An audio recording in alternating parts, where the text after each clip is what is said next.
College প্রতিষ্ঠা করার জন্য মানব বন্ধনের উপস্থিত সভাপতি, বিভিন্ন রাজনৈতিক দলের নেতৃবৃন্দ, বিভিন্ন শ্রেণী পেশার ভাইয়েরা, সাংবাদিক বন্ধুগণ, আইন শৃঙ্খলায় নিয়োজিত সরকারি কর্মকর্তা কর্মচারী বৃন্দ, গোয়েন্দা সংস্থার ভাইয়েরা, আসসালামু আলাইকুম ওয়া রাহমাতুল্লাহ। ঝিনাইদহে একটি মেডিকেল কলেজ প্রতিষ্ঠা করা হোক, এটা ঝিনাইদহবাসীর অনেক দিনের দাবি। আমি জাতীয় সংসদ সদস্য হিসেবে নির্বাচিত হওয়ার পর আমি এই দাবিটা জাতীয় সংসদে উত্থাপন করি। এই ঝিনাইদহে আমার জন্ম, এখানে আমার বেড়ে ওঠা, এখানে লেখাপড়া করা।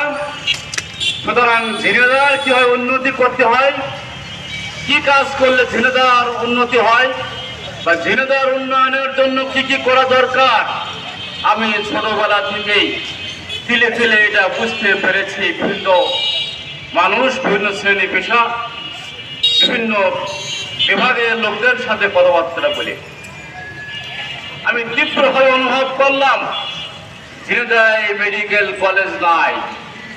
প্রায় জেলায় মেডিকেল কলেজ আছে, খুলনা বিভাগে 5টি মেডিকেল কলেজ আছে, আমাদের পার্শ্ববর্তী মাগুরা জেলায় আছে, যশোর জেলায় আছে, কুষ্টিয়া জেলায় আছে, মাঝখানে ঝিনাইদহ জেলায় নয়।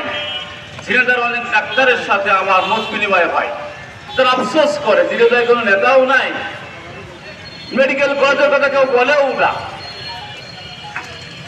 আমি যখন নির্বাচিত হলাম তখন আমি ভাবলাম যে এই দায়িত্বটা আমাকেই পালন করতে হবে।